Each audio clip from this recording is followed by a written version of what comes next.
महोदय, सबसे पहले आज संसद पर हुए हमले की हम सभी जानते हैं बरसी है, तो मैं इस लोकतंत्र के मंदिर की रक्षा करने वाले अपने सारे शहीद सुरक्षा कर्मियों के प्रति अपनी हार्दिक श्रद्धांजलि अर्पित करता हूं, जिन्होंने की संसद की सुरक्षा में अपने प्राणों की आहुति दी है। अध्यक्ष महोदय, सबसे पहले मैं आपको धन्यवाद भी देना चाहता हूं कि आपने मुझे इस सदन में भारतीय संविधान के 75 वर्ष की यात्रा पूरी होने पर आयोजित इस चर्चा में भाग लेने का अवसर दिया है। हम सब सौभाग्यशाली हैं कि हम भारतीय संविधान के अमृत महोत्सव के अध्यक्ष महोदय हम साक्षी बन रहे हैं। अध्यक्ष महोदय, 75 वर्ष पहले संविधान सभा ने न्यूली इंडिपेंडेंट इंडिया के लिए संविधान निर्माण का महान कार्य संपन्न किया था। लगभग 3 वर्षों के रिगरस डिबेट एंड डेलिब्रेशन के परिणाम स्वरूप हमें हमारा संविधान मिला है। अध्यक्ष महोदय, संविधान सभा ने जो संविधान तैयार किया था वह केवल एक कानूनी दस्तावेज नहीं था, बल्कि जन आकांक्षाओं का वह प्रतिबिंब था और उन्हें पूरा करने का वह माध्यम भी था। It was an expression of the general will of the people. कई सदियों के बाद एक बार फिर से अध्यक्ष महोदय, भारत की तकदीर भारत के लोगों के हाथों में थी।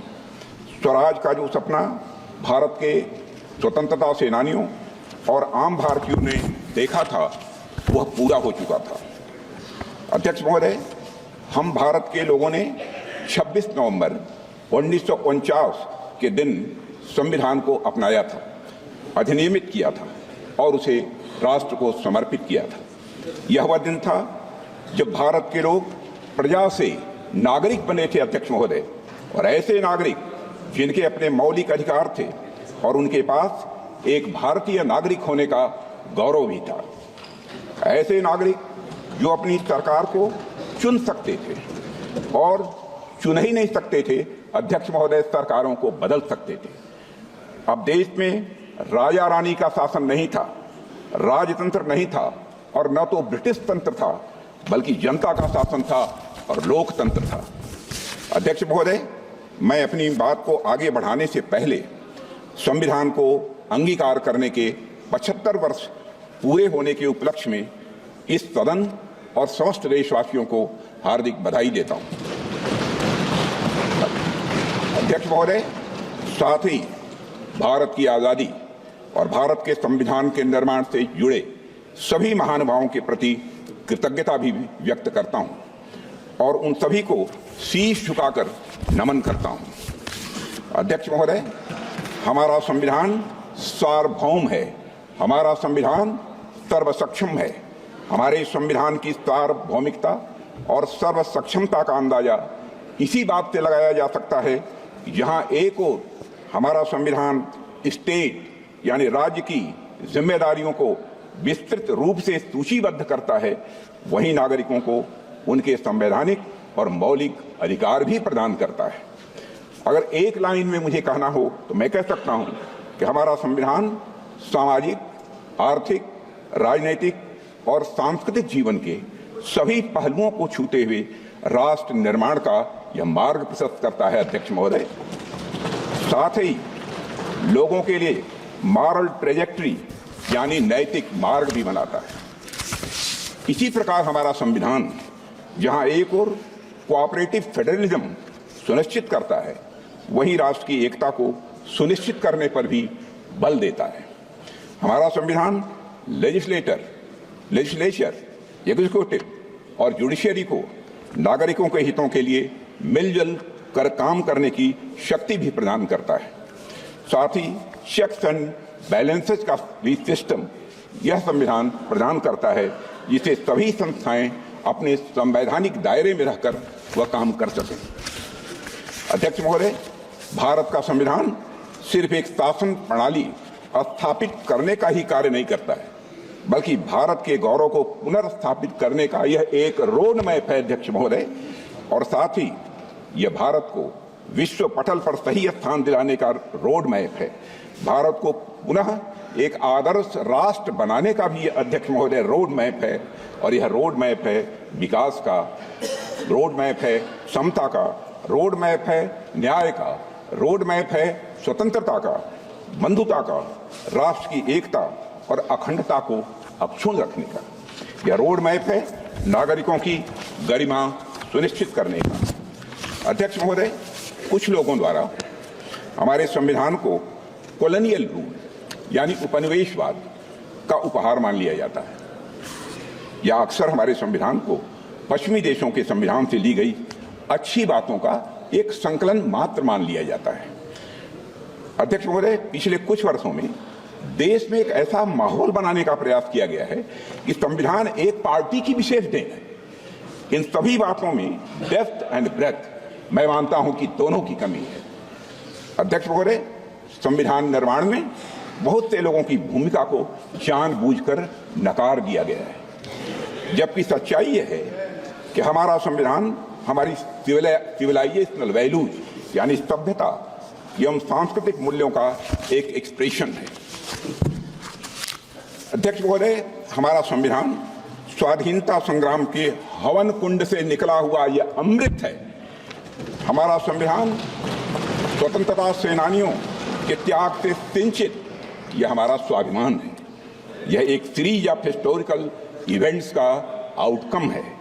स्वतंत्र भारत का संविधान कैसा होगा, इस बात पर स्वतंत्रता संग्राम के दौरान कई संस्थाओं और विभूतियों ने अपने विचार प्रस्तुत किए थे, जिनमें से बहुत से लोग संविधान सभा के सदस्य नहीं थे, लेकिन उनके विचारों ने भारत के संविधान के निर्माण में बहुत ही महत्वपूर्ण भूमिका निभाई है और बहुत बड़ा उनका योगदान है।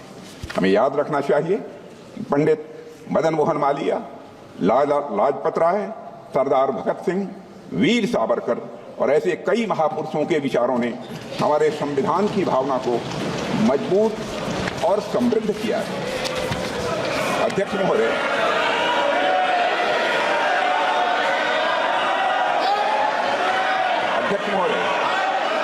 हमारी प्रेरणा स्रोत डॉक्टर श्यामा प्रसाद मुखर्जी का मानना था कि संविधान कलेक्टिव इफोर्ट और कंसेंसस का रिजल्ट होना चाहिए। मैं फिर से दोहराना चाहता हूं, हमारे प्रेरणा स्रोत डॉक्टर श्यामा प्रसाद मुखर्जी का यह मानना था कि संविधान कलेक्टिव इफोर्ट और कंसेंसस का रिजल्ट होना चाहिए। अध्यक्ष महोदय, हमारा संविधान इसी सामूहिक प्रयास और समझ का नतीजा।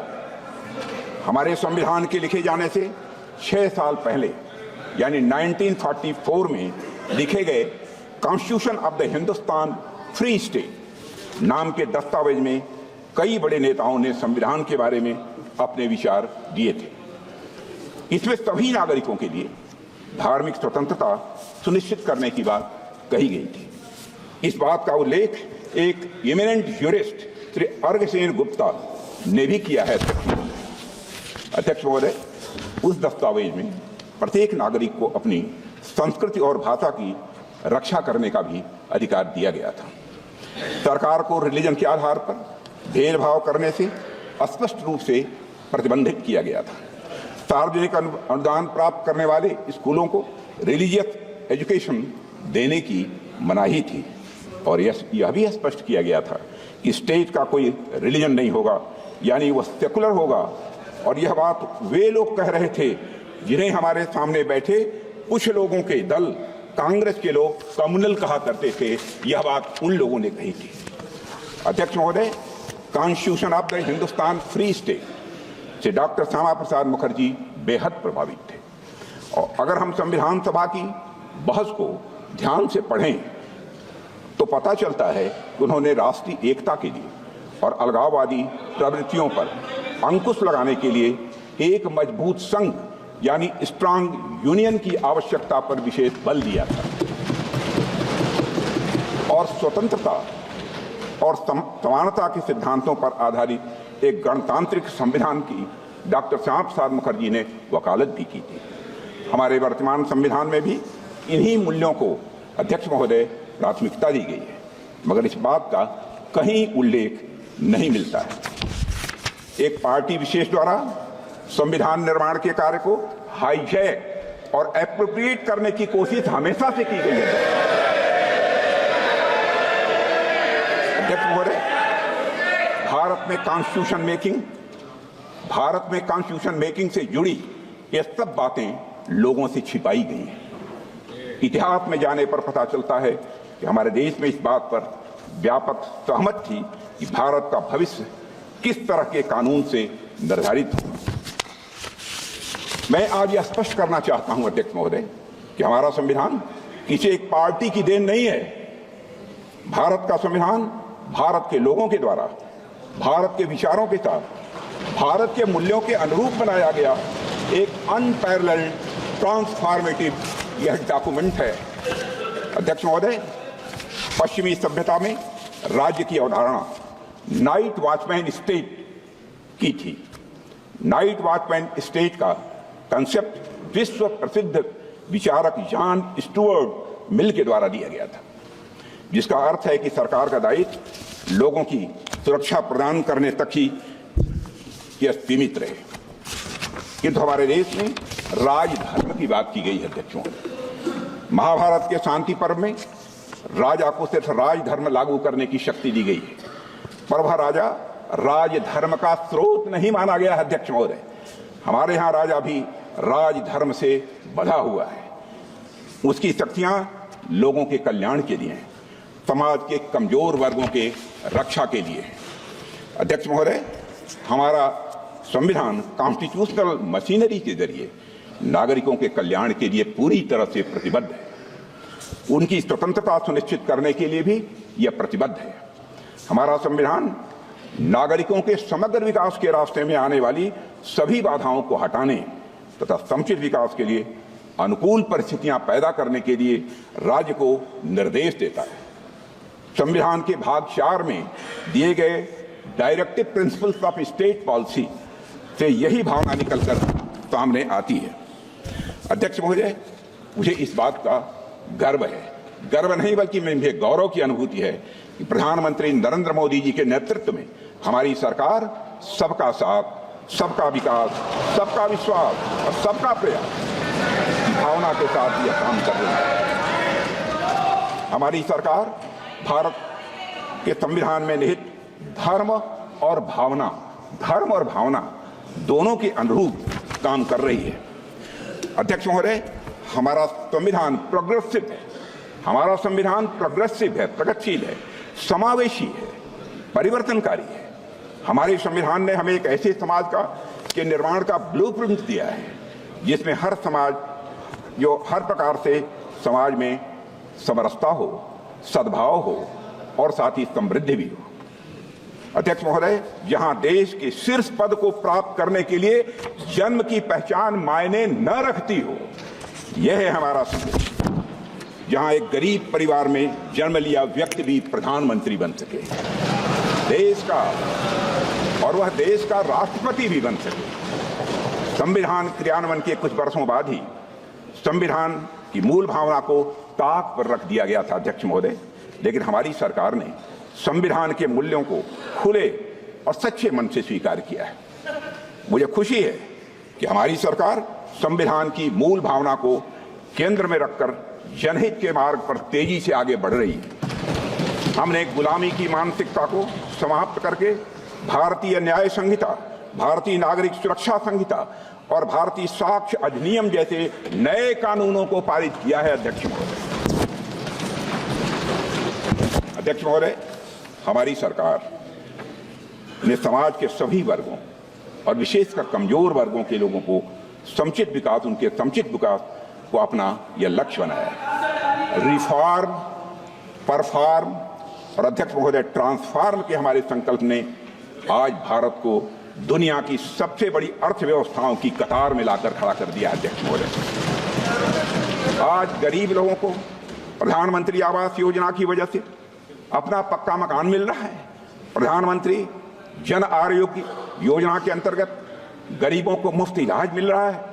प्रधानमंत्री गरीब कल्याण अन्न योजना के माध्यम से 80 करोड़ गरीबों को मुफ्त राशन की सुविधा दी जा रही है।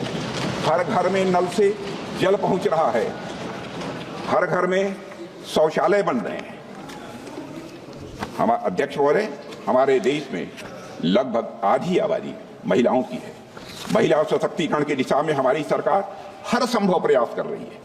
सामाजिक न्याय के संवैधानिक आदर्शों के अनुरूप विमेन डेवलपमेंट के साथ विमेन लेड डेवलपमेंट को सुनिश्चित करने के लिए हमने नारी शक्ति बंधन अधिनियम भी पास किया है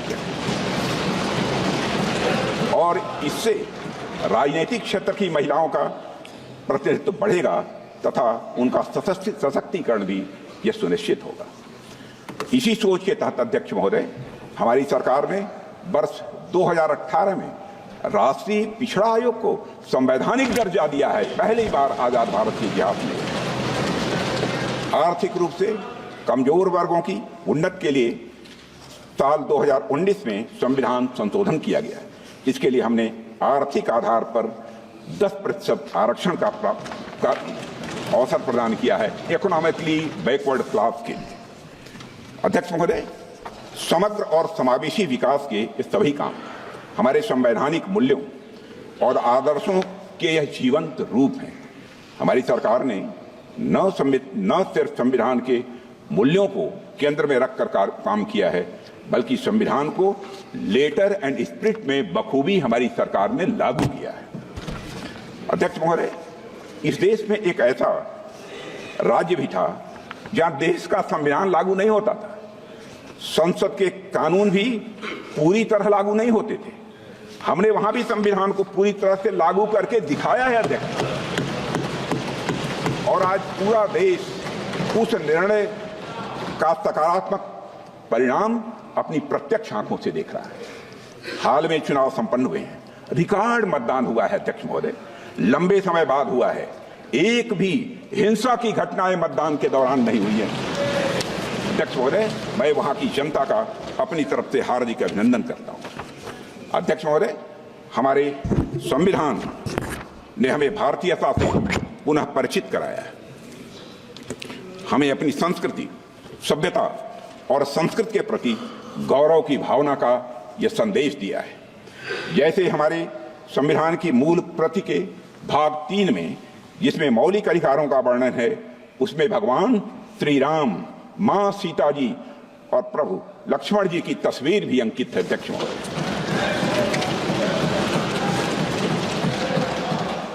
महोदय, संविधान की मूल प्रति के मुख पृष्ठ पर अजंता गुफाओं की पेंटिंग्स की छाप मिलती है और अध्यक्ष महोदय, साथ ही कमल का फूल भी अंकित है। वह कमल का फूल यह दर्शाता है कि सदियों की गुलामी के दलदल से बाहर आकर अब एक संप्रभु और लोकतांत्रिक गणराज्य का उदय हो चुका है। हमारा संविधान और उसमें उकेरी गई आकृतियां हमारी सर्वोत्तम विरासत, समृद्ध इतिहास और महान परंपरा की यह वाहक है। इसी परंपरा को हम विकास भी, विरासत भी की भावना के साथ तेजी से आगे बढ़ा रहे हैं। हम सभी जानते हैं, भारत लोकतंत्र की जननी है। हमारे लोकतंत्र की महानता के बारे में बाबा साहब अम्बेडकर ने संविधान सभा में भी कहा था, and I quote, there was a time when India was studded with republics and even where there were monarchies, they were either elected or limited. They were never absolute. It is not that Indians did not know parliaments or parliamentary procedure. A study of the Buddhist Bhikshu Sanghas discloses that not only there were parliaments for the Sanghas, but they knew and observed all the rules of parliamentary procedure known to modern times. अध्यक्ष महोदय, हम ऐसी ही महान परंपरा का हिस्सा हैं और यह हम सभी के लिए गौरव और यह स्वाभिमान की बात है। अध्यक्ष महोदय, हमारा संविधान अथक परिश्रम और विचार विमर्श का यह परिणाम है। इसके निर्माण में शामिल सभी महानुभाव, महान देशभक्त, डॉक्टर बी.आर. अम्बेडकर, श्री अल्लादी कृष्ण स्वामी अय्यर, श्री के.एम. मुंशी, सुश्री गोपाल स्वामी अयंगर, श्री पंडित जवाहरलाल नेहरू, सरदार वल्लभ भाई पटेल, डॉक्टर राजेंद्र प्रसाद, जो मैं बोल रहा हूं वो सच्चाई है। डॉक्टर राजेंद्र प्रसाद और डॉक्टर श्यामा प्रसाद मुखर्जी जैसे नेताओं ने हमारे संविधान के निर्माण में अपनी महत्वपूर्ण भूमिका निभाई है। और अपना महत्वपूर्ण योगदान दिया है। HB. Kamat, PS. Deshmukh, R K. सिल्वा, सिब्बनलाल सक्सेना, ठाकुरदास भार्गव, के.टी. शाह और हृदयनाथ कुंजरू आदि जैसी महान विभूतियों ने अपने अनुभव और ज्ञान से हमारे संविधान को समृद्ध किया है। ड्राफ्टिंग कमेटी के सलाहकार बी.एन. राव और इसके मुख्य मसौदाकार एस.एन. मुखर्जी अपने असाधारण योगदान के लिए आज भी याद किए जाते हैं। अध्यक्ष महोदय, अमूमन जब भी संविधान की बात की जाती है तो हम फाउंडिंग फादर्स की बात तो करते हैं, लेकिन फाउंडिंग मदर्स की बात नहीं करते। लेकिन आज मैं भारतीय गणतंत्र की उन फाउंडिंग मदर्स को भी अपनी श्रद्धांजलि अर्पित करना चाहता हूं, जिनका संविधान निर्माण में बहुत ही महत्वपूर्ण योगदान रहा है और जितना कि हमारे फाउंडिंग फादर्स का रहा है। यहां मैं एक ऐसी पुस्तक का उल्लेख करना चाहता हूं अध्यक्ष महोदय, जो संविधान सभा की उन महिला सदस्यों की भूमिका का वर्णन करती है जिनके योगदान का इतिहास द्वारा उचित मूल्यांकन नहीं किया गया था। Founding mothers of the Indian republic पुस्तक का नाम है founding mothers of the Indian republic, gender politics of the framing of the constitution नामक यह किताब संविधान की महिला सदस्यों का जीवन चित्रण करते हुए संविधान के निर्माण में उनके योगदान पर विस्तृत प्रकाश डालती है। जब 24 जनवरी 1950 को भारतीय संविधान पर अध्यक्ष महोदय जनप्रतिनिधियों द्वारा हस्ताक्षर किए गए तो उस दस्तावेज पर हस्ताक्षर करने वालों में 11 महिलाएं भी शामिल थीं। उनके नामों का यहाँ पर मैं उल्लेख करना चाहूंगा और मैं मानता हूं कि उल्लेख करना इस संसद के समक्ष आवश्यक भी है। जी. दुर्गाबाई, अम्मू स्वामीनाथन, अमृत कौर, दक्षिणायनी वेलायुधन, हंस मेहता, रेणुका रे, सुचिता कृपलानी, पूर्णिमा बनर्जी, बेगम कुरैशिया, एजाज रसूल, कमला चौधरी और एनी मैस्करीन। अध्यक्ष महोदय, मैं समझता हूं इस सदन और देश के द्वारा अपनी संविधान सभा की महान महिलाओं को हर्ष ध्वनि के साथ उनकी सामूहिक सराहना की जानी चाहिए।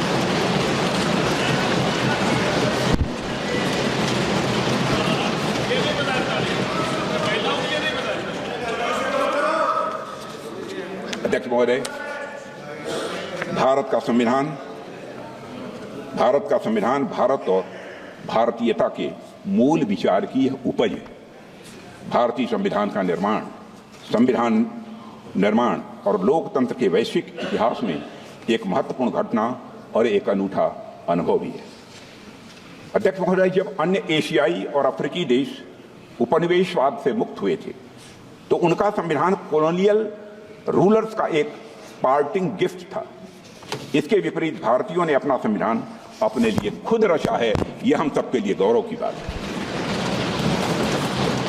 अध्यक्ष महोदय, कई पोस्ट कॉलोनियल डेमोक्रेसीज और उनके संविधान ज्यादा लंबे समय तक टिक नहीं पाए, लेकिन भारतीय संविधान तमाम ऑनस्लॉट्स और चैलेंजेस के बावजूद बिना अपनी मूल भावना को खोए दुनिया के सबसे बड़े लोकतंत्र को बनाए रखने में महत्वपूर्ण भूमिका निरंतर निभा रहा है। अध्यक्ष महोदय, मैं मानता हूं कि इसकी बड़ी वजह है भारतीय समाज में लोकतांत्रिक मूल्यों के प्रति प्रतिबद्धता, न्याय विधि और संविधान के प्रति आदर और सम्मान का भाव।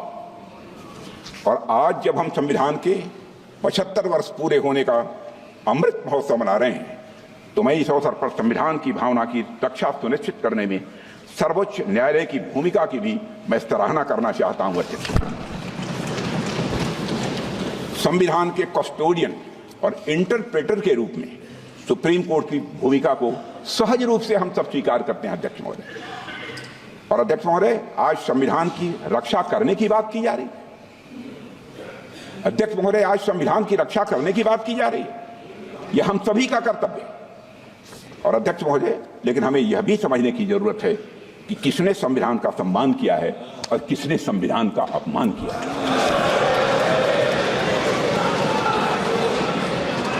अध्यक्ष महोदय, इसी संदर्भ में मैं सुप्रीम कोर्ट के पूर्व जस्टिस यशआर खन्ना की आत्मकथा नाइदर रोजेज नॉर थॉर्न्स नामक किताब से एक पंक्ति उद्धृत करना चाहता हूं, जिसमें उन्होंने साफ साफ लिखा है, and I would like to quote, I told my younger sister Santosh, I have prepared a judgment which is going to cost me the Chief Justiceship of India, unquote. 1976 की में घटना घटी, मैं 1976 में घटी। इसी घटना और इन लाइनों का संदर्भ आप में से अधिकांश लोग जानते होंगे। जस्टिस यशआर खन्ना ने ADM Jabalpur versus Shivkant Shukla case में तब की कांग्रेस सरकार के खिलाफ डिसेंटिंग जजमेंट दिया था। अध्यक्ष महोदय, जस्टिस खन्ना यह स्वीकार करने के लिए तैयार नहीं थे कि किसी भी हालत में सरकार द्वारा किसी नागरिक से उसके जीने का हक और अदालत में न्याय मांगने का अधिकार यह छीन लिया गया। अपने डिसेंटिंग जजमेंट के लिए जस्टिस खन्ना को क्या कीमत चुकानी पड़ी है, यह बात भारतीय लोकतंत्र के सबसे काले अध्याय के पन्नों में अंकित है। अध्यक्ष महोदय, इसी तरह वर्ष 1973 में भी सभी संवैधानिक मूल्यों को ताक पर रखकर तब की कांग्रेस सरकार ने justice JM Shelat, KS Hegde और एएन ग्रोवर को सुपरसीड करके सीनियरिटी में चौथे नंबर के जज को भारत का मुख्य न्यायाधीश बना दिया। अध्यक्ष महोदय, इन तीनों जजों का सिर्फ एक अपराध था कि वे तीन लोग सरकार के सामने नहीं झुके। उन तीनों जजों ने एक तानाशाह सरकार की शक्तियों को संवैधानिक दायरे में बांधने की पूरी कोशिश की। अध्यक्ष महोदय, यहां मैं एक महत्वपूर्ण बात जोड़ना चाहता हूं कि यह किसी व्यक्ति पर हमला नहीं था, यह सिर्फ किसी व्यक्ति विशेष के अधिकारों का हनन नहीं था, बल्कि यह संविधान पर हमला था।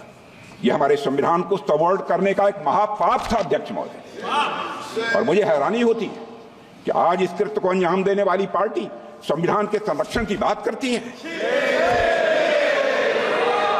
अध्यक्ष महोदय, मैं इस सदन में यह कहना चाहता हूं कि कांग्रेस के मित्रों ने अनेक मौकों पर संविधान और संवैधानिक भावनाओं का निरादर किया है।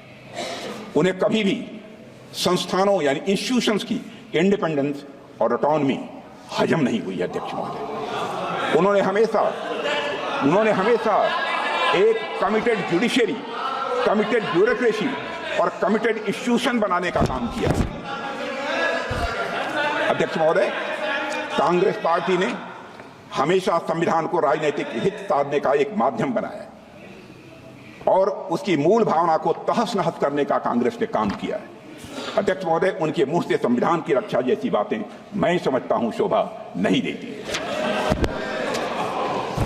अध्यक्ष महोदय, आज मैं देखता हूं कि विपक्ष के कई नेता संविधान की प्रति अपनी जेब में रखकर घूमते हैं। असल में उन्होंने बचपन से ही यही सीखा है। उन्होंने पीढ़ियों से अपने परिवार में संविधान को जेब में ही रखे देखा।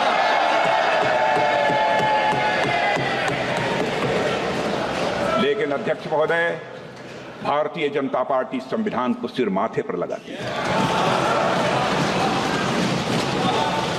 हमारा कमिटमेंट संविधान के प्रति पूरी तरह से साफ है।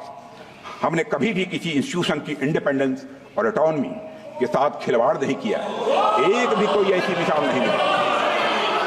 संविधान के मूल्य हमारे लिए कहने या दिखाने भर की बात नहीं है। अध्यक्ष महोदय, कहने या दिखाने भर की यह बात नहीं है।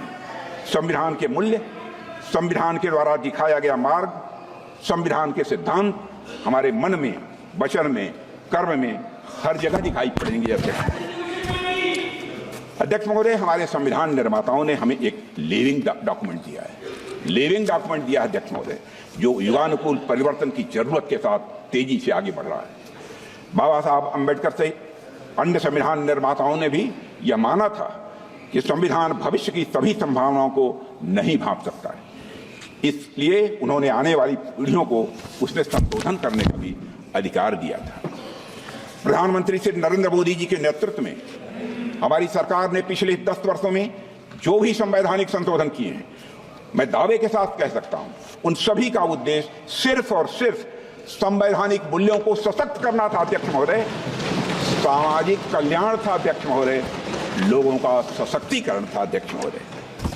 हमने अनुच्छेद 370 को निरस्त किया ताकि भारत की अखंडता सुनिश्चित हो। नारी शक्ति बंधन अधिनियम से महिलाओं के सामाजिक व आर्थिक सशक्तिकरण का मार्ग हमने प्रशस्त किया है। आर्थिक रूप से कमजोर वर्ग के लिए 10% आरक्षण भी सामाजिक न्याय की यह भावना से ही प्रेरित था अध्यक्ष महोदय। और अध्यक्ष महोदय, 70 वर्षों से हमारा पुराना टैक्सेशन सिस्टम करोड़ों उद्यमियों के लिए तो एक समस्या था ही, यह देश की एकता में भी बाधक था। हमने जीएसटी कानून बनाया। यह कार्य फेडरलिज्म के संवैधानिक सिद्धांत को कायम रखते हुए सभी को साथ लेकर चलने की हमारे प्रयास को यह दर्शाता है। अब जीएसटी काउंसिल में राज्यों की सहमति से अध्यक्ष महोदय, जीएसटी काउंसिल में राज्यों की सहमति से टैक्स दरें निर्धारित की जाती हैं। इसमें ease of doing business ranking में सुधार हुआ है। लोगों का जीवन अध्यक्ष महोदय यह आसान हुआ है। अध्यक्ष महोदय, जीएसटी काउंसिल के माध्यम से हमने कोऑपरेटिव फेडरलिज्म को मजबूत किया है। इस बात को सुप्रीम कोर्ट ने अपने फैसले में भी स्वीकार किया है।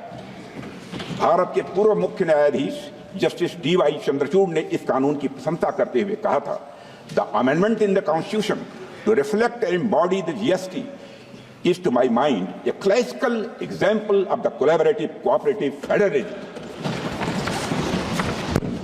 अध्यक्ष महोदय, डॉक्टर श्यामा प्रसाद मुखर्जी ने कहा था, the constitution is not just a set of rules, it is the spirit of India seeking its destiny. मुझे कहते हुए हर्ष अध्यक्ष महोदय, भारतीय जनता पार्टी ने हमेशा बाबा साहब भीमराव अंबेडकर और संविधान सभा की भावनाओं के प्रति पूरी तरह से निष्ठा रखते हुए संविधान को एक गाइडिंग प्रिंसिपल मानकर काम किया है। अध्यक्ष महोदय, कांग्रेस की तरह हमने संविधान को कभी राजनीतिक हित साधने का जरिया नहीं बनाया है। मैं दावे के साथ इस बात को कह सकता हूं। हमने संविधान को जिया है। हमने सजग और सच्चे सिपाही की तरह संविधान के खिलाफ की जा रही साजिशों का सामना किया अध्यक्ष, और उसकी रक्षा के लिए बड़े से बड़े कष्ट भी हमने उठाए। 2003 में जब श्रद्धेय अटल बिहारी वाजपेयी जी प्रधानमंत्री थे, तब हमने सुशासन को मजबूत करने के लिए 91वें संशोधन में मिनिमम गवर्नमेंट और मैक्सिमम गवर्नेंस की भावना से मंत्रिपरिषद के आकार को सीमित कर दिया था। इस संशोधन ने दल विरोधी कानून के तहत जरूरी बदलाव भी किए थे ताकि भ्रष्टाचार पर लगाम लगाई जा सके और राजनीतिक स्थिरता को बढ़ावा मिले। अध्यक्ष महोदय, आप आजाद भारत का इतिहास देख लीजिए। कांग्रेस ने सिर्फ संविधान संशोधन ही नहीं किया है, बल्कि मेरा आरोप है दुर्भावना के साथ साथ धीरे धीरे संविधान को बदलने का प्रयास किया। पंडित जवाहरलाल जी नेहरू जब प्रधानमंत्री थे तो लगभग 17 बार संविधान में बदलाव किया गया। श्रीमती इंदिरा गांधी जी के समय पर लगभग 28 बार संविधान में बदलाव किया गया।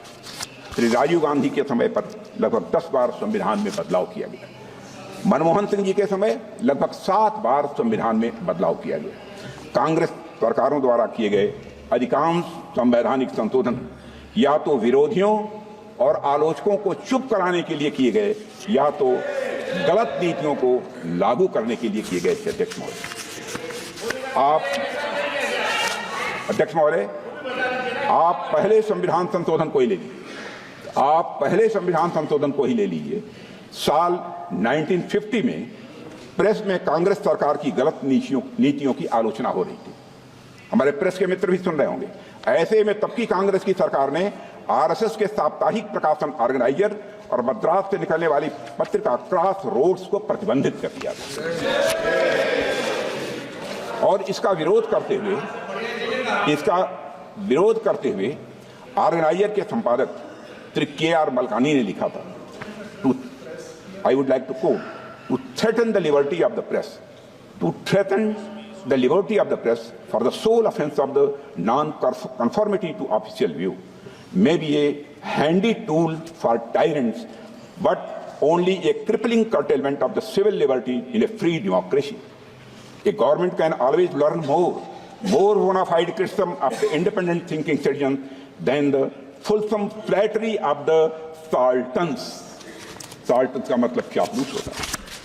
अखिल अध्यक्ष महोदय, मलकानी जी और आरएसएस ने, राष्ट्रीय स्वयंसेवक संघ ने सरकार के आदेश को सुप्रीम कोर्ट में चुनौती दी और सुप्रीम कोर्ट ने सेंसरशिप आदेश को रद्द कर दिया और सरकार के निर्णय को असंवैधानिक घोषित कर दिया था। अध्यक्ष महोदय, आज संविधान का लाभ अलापने वाली कांग्रेस पार्टी ने सुप्रीम कोर्ट के आदेश का सम्मान करने की जगह मई 1951 में ही संवैधानिक संशोधन करके नागरिकों के freedom of speech and expression को कुचल दिया था। देश में पहला आम चुनाव भी नहीं हुआ था, कांग्रेस के पास कोई जनादेश भी नहीं था, लेकिन हड़बड़ी में पहला संविधान संशोधन कर दिया गया जिससे आलोचकों को चुप किया जा सके और अभिव्यक्ति की आजादी को कुचला जा सके। अध्यक्ष महोदय, हम सभी जानते हैं कि संविधान निर्माण में बाबा साहब अम्बेडकर की अग्रणी भूमिका थी, लेकिन बहुत कम लोग यह जानते हैं कि संविधान लागू होने के बाद कांग्रेस सरकार द्वारा मौलिक अधिकारों को कमजोर करने के प्रयासों के खिलाफ बाबा साहब हमेशा लड़ते रहे। जब कांग्रेस सरकार ने 1954 में संविधान में चौथा संशोधन लाकर मौलिक अधिकारों को कमजोर करने की कोशिश की तो बाबा साहब अम्बेडकर ने इसके खिलाफ कहा था। I would like to quote, I am sorry to say that this attitude of treating the fundamental rights with contempt as though there were no consequence, that they could be trodden upon at any time with the convenience of the majority or the wishes of the party chief is an attitude that may easily lead to some dangerous consequences in the future. And I feel very sorry that even a matter of this sort, namely the infringement of or the deviation from fundamental rights, is being treated by the party in power as though it was a matter of no moment at all, unquote. अध्यक्ष महोदय, कांग्रेस और उसके नेताओं के द्वारा नागरिकों के मौलिक अधिकारों को कुचलने की जिस एटीट्यूड की बात बाबा साहब ने की थी, कांग्रेस ने उसी एटीट्यूड को सत्ता में होने के दौरान बार बार दोहराया है।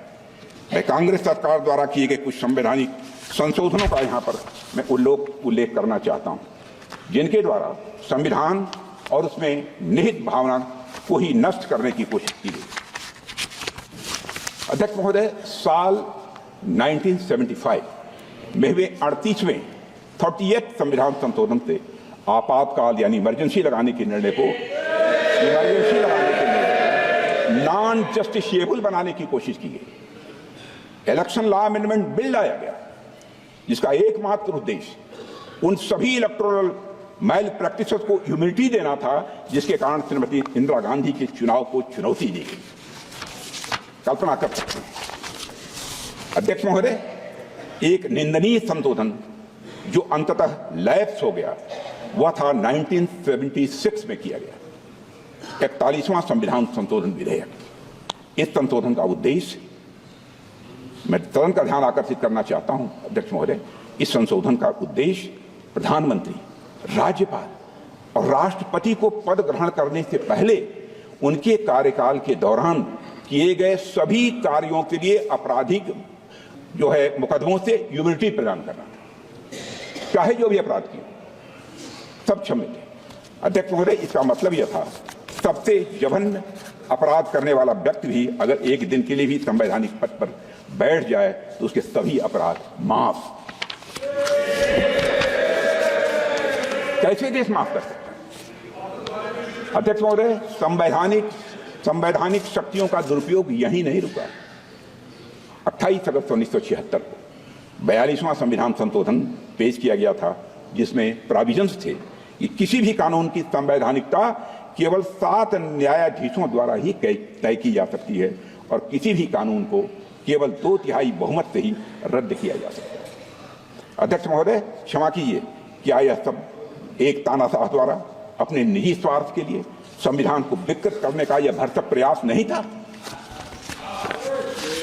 अध्यक्ष महोदय, बेसिक स्ट्रक्चर के सिद्धांत को नकारने के लिए 42वें संविधान संशोधन के द्वारा यह प्राविधान किया गया था कि आर्टिकल 368 के तहत किया गया प्रत्येक संवैधानिक संशोधन यह वैध होगा। जैसा कि आप जानते हैं कि आर्टिकल 368 के माध्यम से संविधान में संशोधन की व्यवस्था की गई है और संविधान में लोकसभा का कार्यकाल भी बढ़ाकर 6 साल कर दिया गया। अध्यक्ष महोदय, क्या यह पूरे संविधान को एक तानाशाह के उद्देश्यों की पूर्ति का एक माध्यम मात्र बनाने का यह षड्यंत्र नहीं था? क्या यह सब जनता को फिर से प्रजा बनाने की यह साजिश नहीं थी? अध्यक्ष महोदय, आज उसी पार्टी के लोग संविधान का इस्तेमाल दुष्प्रचार के लिए कर रहे हैं। आज उसी पार्टी के लोग जात के आधार पर जनगणना कराना चाहते, कराएं, हमें कोई आपत्ति नहीं, लेकिन मैं जानना चाहता हूं कि देश की जनता की आंखों में धूल झोंक कर राजनीति नहीं की जानी चाहिए। राजनीति करनी है तो जनता की आंखों में आंख डालकर राजनीति करनी है। आपको एक ब्लूप्रिंट लेकर आना चाहिए, एक मसौदा लेकर आना चाहिए, ऐसा मसौदा जिसमें कि यह पूरी तरह से स्पष्ट हो, जो जातिगत जनगणना कराएंगे किस जाति को आरक्षण का कितना प्रतिशत देंगे, इसका भी खुलासा होना चाहिए। और मैं चाहूंगा कि ऐसा मसौदा तैयार होता है, अध्यक्ष महोदय, यदि यह संसद सहमत हो, यदि आपकी अनुमति हो, तो उस पर संसद में चर्चा भी हो सकती है। अध्यक्ष महोदय, देश को गर्व है कि हमारा संविधान आपातकाल और भ्रष्ट सरकारों के सामने भी मजबूती से खड़ा रहा है। अध्यक्ष महोदय, हमारे संविधान में समय के साथ कई संशोधन हुए हैं, लेकिन संविधान की मूल भावना आज भी बनी हुई है, ये हमेशा बनी रहेगी। और अध्यक्ष महोदय, कांग्रेस चाहे जितनी भी कोशिश कर ले, लेकिन हम कभी भी संविधान के मूल चरित्र को बदलने नहीं देंगे।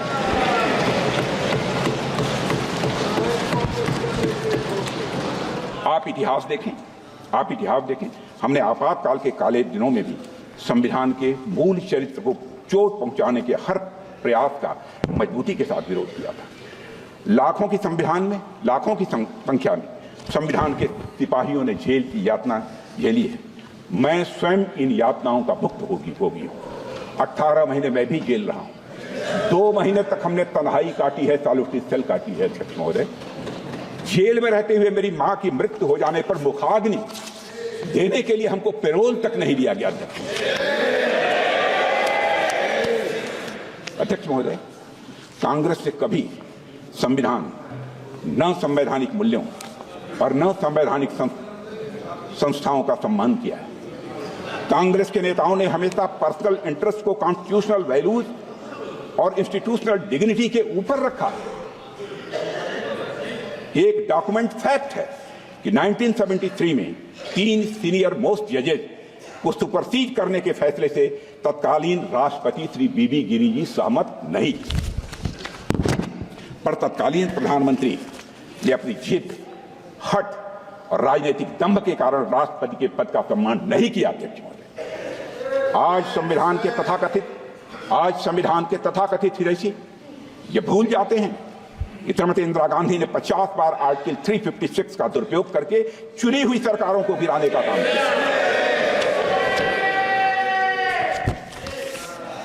अध्यक्ष महोदय, 100 बात की एक बात, जब भी कांग्रेस नेताओं को सत्ता और संविधान में से एक को चुनना था तो उन्होंने सबसे पहले सत्ता को चुना है, संविधान को। मैं यहां पर अध्यक्ष महोदय उत्तर प्रदेश से जुड़ी हुई कुछ घटनाओं की मैं जरूर यहां पर चर्चा करना चाहूंगा, क्योंकि मेरे कार्यकाल की हैं जब मैं वहां अध्यक्ष था। 6 दिसंबर 1992 को मैं श्री कल्याण सिंह जी के मंत्रिमंडल में शिक्षा मंत्री था।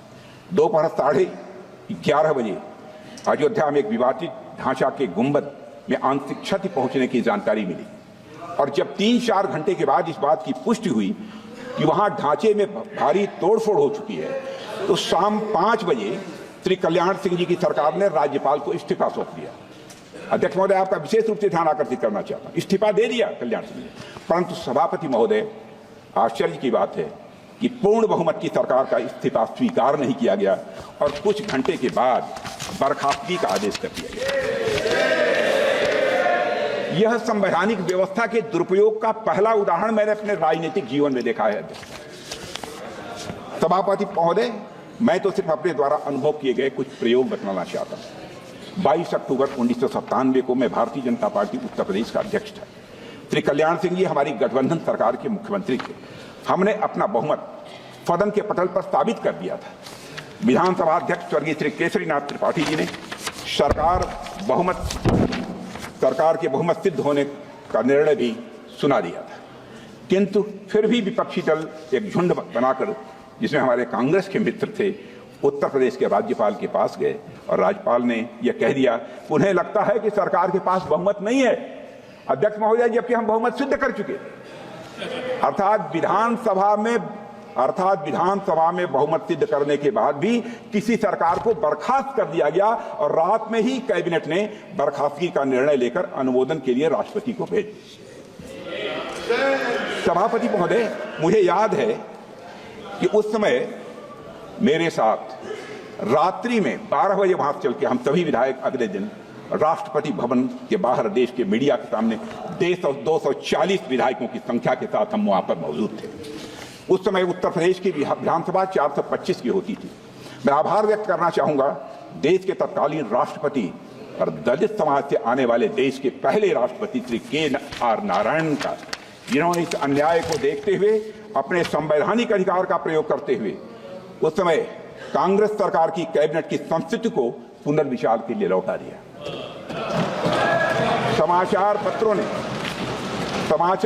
ने उस समय जो शीर्षक दिया था, राष्ट्रपति महोदय के फैसले के बाद जो शीर्षक दिया था समाचार पत्रों ने अपनी खबरों का, president steps in to save democracy, president steps in to save democracy. राष्ट्रपति महोदय, मैं दूसरा उदाहरण देना चाहूंगा और यह भी मेरा स्वयं का अनुभव किया हुआ है। 22 फरवरी 1998 देश में लोकसभा के चुनाव चल रहे थे। अचानक हमारे गठबंधन के कुछ विधायक समर्थन वापसी का पत्र राज्यपाल को देते हैं और राज्यपाल बगैर सरकार को बहुमत साबित करने का मौका दिए हमारी सरकार को बर्खास्त करके दूसरे मुख्यमंत्री को शपथ दिला देते हैं। और उससे और उससे अब क्या करें? क्या वो एक डिसिप्लिन सोल्जर और उसमें कांग्रेस में थे और उससे निरंतर उनको बाद में एहसास हुआ होगा कि हमसे हमारी पार्टी ने गलत काम करा दिया, इसीलिए उन्होंने पार्टी छोड़कर भारतीय जनता पार्टी की तरफ से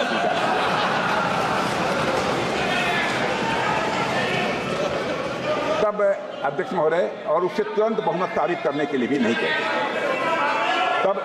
तब इलाहाबाद हाईकोर्ट ने, अध्यक्ष महोदय आपका ध्यान आकर्षित करना, तब इलाहाबाद हाईकोर्ट ने भारत के संवैधानिक इतिहास का एक अभूतपूर्व निर्णय दिया कि 24 घंटे में शक्ति परीक्षण होगा और सदन में 2 मुख्यमंत्री रहेंगे।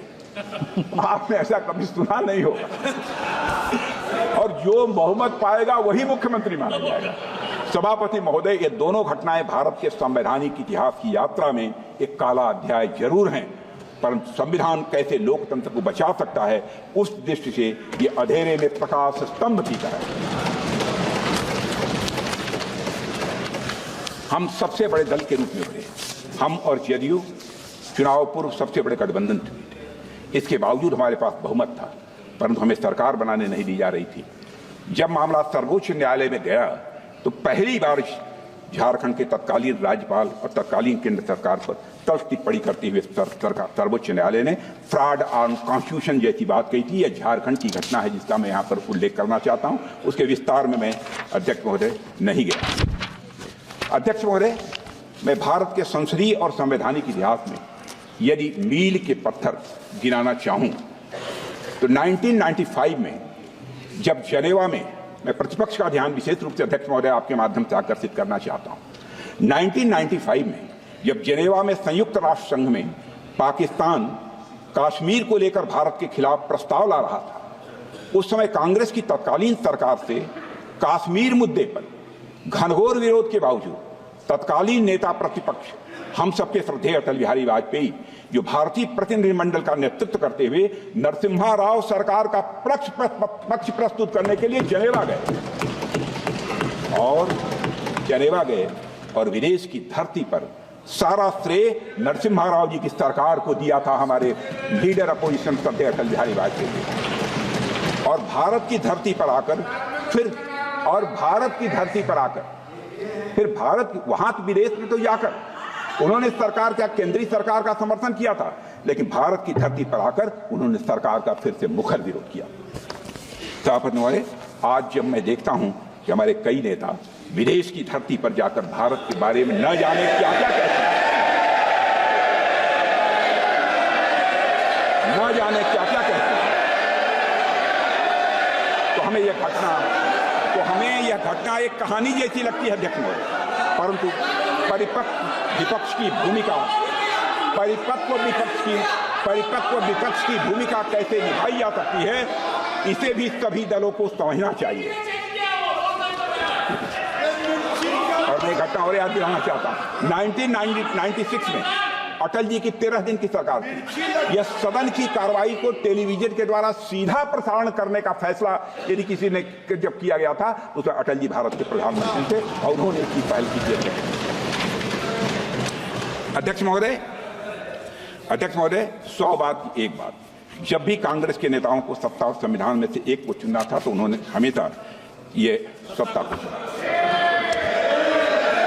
अध्यक्ष महोदय, संविधान के आर्टिकल 44 में यूनिफॉर्म सिविल कोड लागू करने की बात की गई है और सुप्रीम कोर्ट ने Sarla Mudgal versus Union of India case में कहा था, Pandit Jawaharlal Nehru while defending the introduction of the Hindu Code Bill instead of a uniform civil code in the Parliament in 1954 said, I do not think that at the present moment the time is ripe in India for me to try to push it through.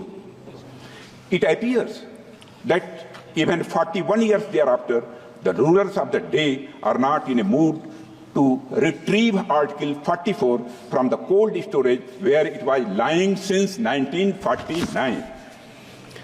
The governments which have come and gone, have so far failed to make any effort towards unified personal law for all Indians. The reasons are too obvious to be stated.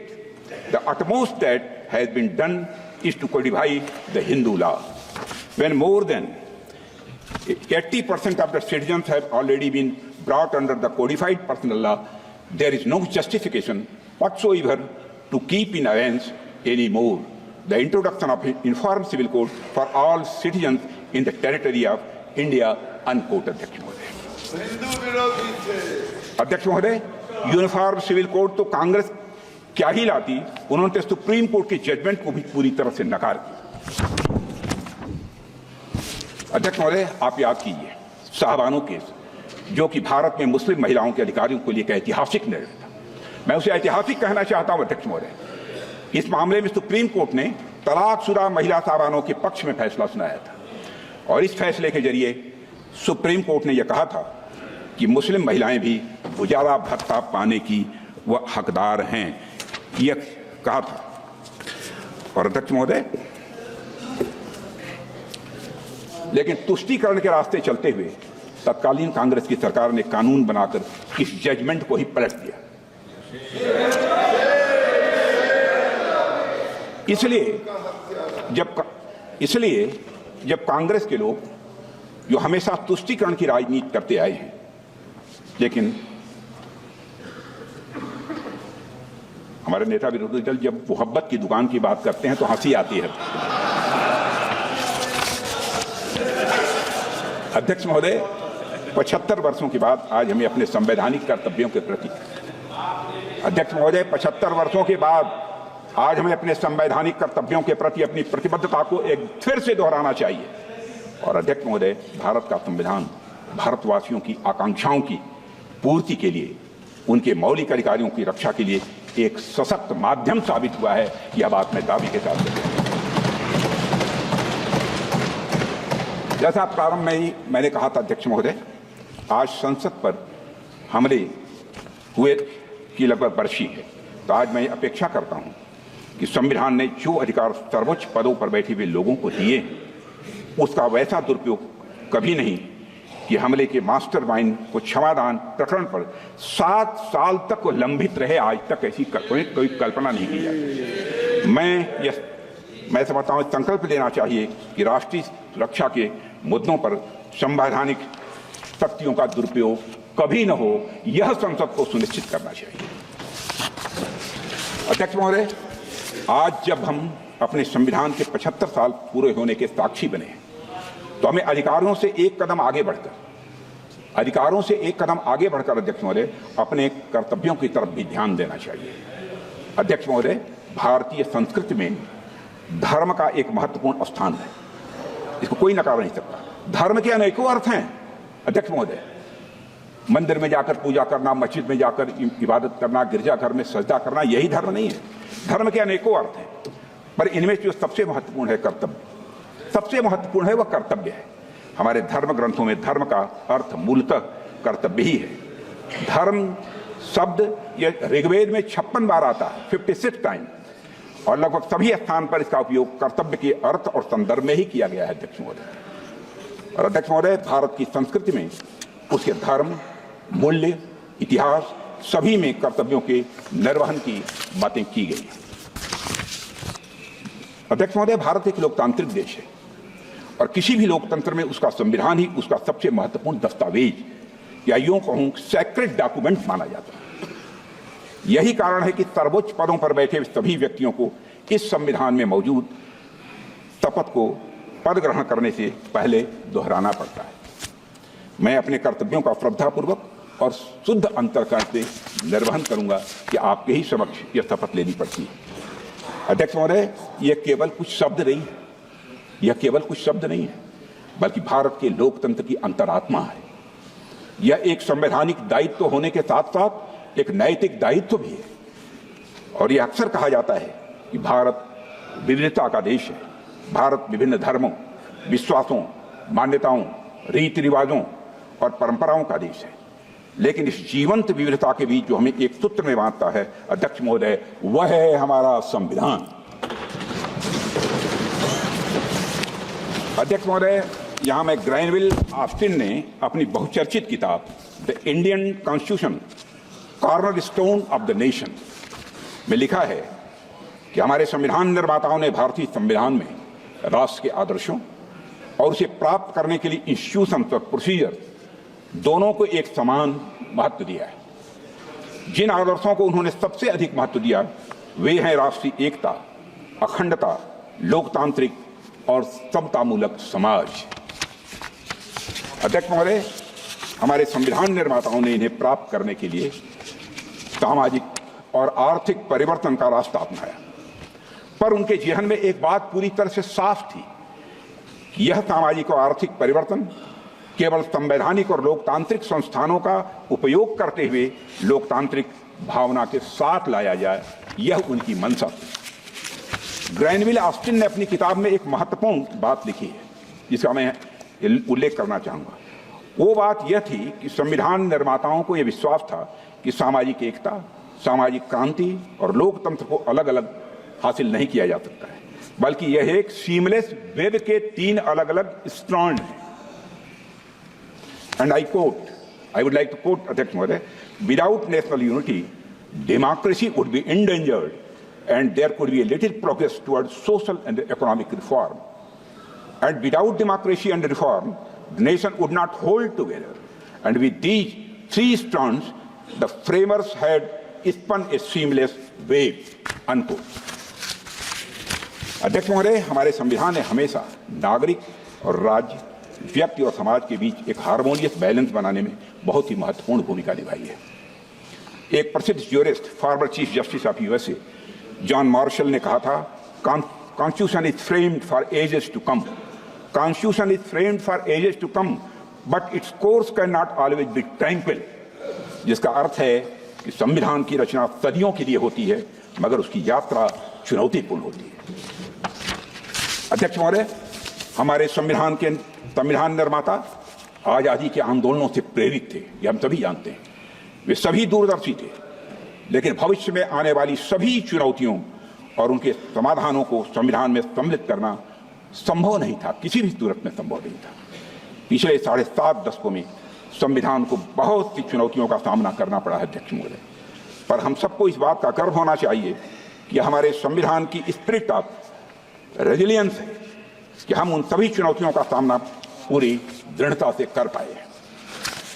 पिछले 75 वर्षों में अध्यक्ष महोदय ऐसे कई अवसर आए हैं जब भारत के सर्वोच्च न्यायालय ने अपने फैसलों के माध्यम से लोगों के मौलिक अधिकारों की रक्षा की है और वह लोकतंत्र को मजबूत किया है।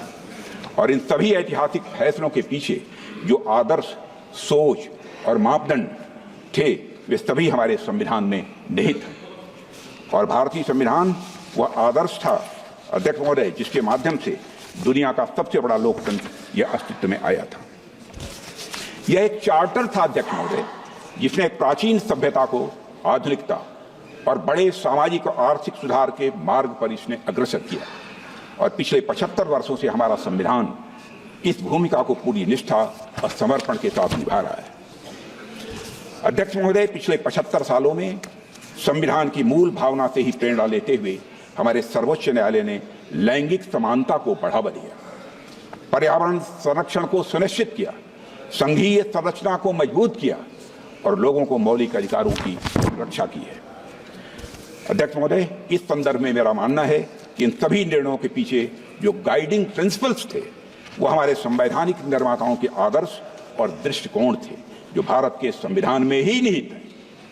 भारत का संविधान 7 दशकों से अधिक समय से न सिर्फ शानदार तरीके से भारत का संविधान काम कर रहा है बल्कि तमाम झंझावातों को झेलने के बाद भी साल दर साल हमारा संविधान मजबूत होता जा रहा है अध्यक्ष महोदय। और मेरा मानना है कि इसकी बड़ी वजह थी इसके सबसे बड़ी वजह थी इसमें निहित कॉन्स्टिट्यूशनल मॉरलिटी। अध्यक्ष महोदय, डॉक्टर अंबेडकर ने संविधान सभा की 4 नवंबर 1949 को अपने भाषण में इसी कॉन्स्टिट्यूशनल मॉरलिटी पर विचार रखते हुए प्रसिद्ध विचारक जॉर्ज ग्रोट को कोट करते हुए कहा था कि constitutional morality was the inseparable condition of a government at once free and peaceful. अध्यक्ष महोदय, हमारे भारतीय संविधान को इस कॉन्स्टिट्यूशनल मॉरलिटी से रेखांकित करने के लिए हमें बाबा साहब भीमराव अंबेडकर और संविधान सभा के प्रत्येक सदस्य के प्रति आभारी होना चाहिए। 26 नवंबर 1949 से ठीक एक दिन पहले डॉक्टर अंबेडकर ने संविधान सभा में एक भाषण दिया था जिसे द ग्रामर ऑफ एनॉर्की स्पीच के नाम से जाना जाता है। ग्रामर ऑफ एनॉर्की स्पीच के नाम से जाना जाता है। डॉक्टर अंबेडकर ने उसमें कहा था, मुझे लगता है, अध्यक्ष महोदय, डॉक्टर अंबेडकर ने कहा था, मुझे लगता है कि कोई संविधान कितना भी अच्छा हो वह बुरा बन सकता है अगर जिन लोगों पर उसे चलाने की जिम्मेदारी है वो अच्छे न हों। उसी तरह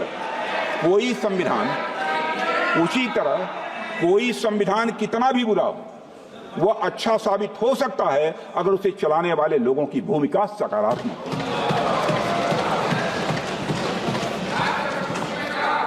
ये राजनीति का चरित्र है। राजनीति का चरित्र है, जैसे व्यक्तियों के हाथों में जाती है वैसी बन जाती है।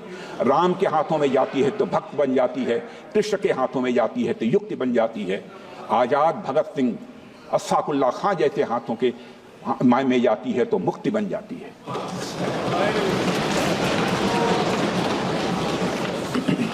अंत में बाबा साहब अम्बेडकर द्वारा कही गई अध्यक्ष महोदय एक बहुत ही महत्वपूर्ण बात मैं आप सभी के बीच रखना चाहता हूं। उन्होंने कहा था कि by independence we have lost the excuse of blaming the British for anything going wrong. Again, I would like to repeat it. By independence, we have lost the excuse of blaming the British for anything going wrong. If hereafter things go wrong, we will have nobody to blame except ourselves. अध्यक्ष महोदय, इस बात को हमें हमेशा याद रखना चाहिए। अध्यक्ष महोदय, इस बात को हमेशा याद रखना चाहिए। हमारा संविधान सबसे उत्कृष्ट दिमागों की एक कड़ी मेहनत और दृष्टि का परिणाम है। हमारा संविधान हर मामले में एक महान दस्तावेज है अध्यक्ष महोदय। यह हमारे फाउंडिंग फादर्स और फाउंडिंग मदर्स का हम सभी के लिए सबसे बड़ा उपहार है अध्यक्ष महोदय।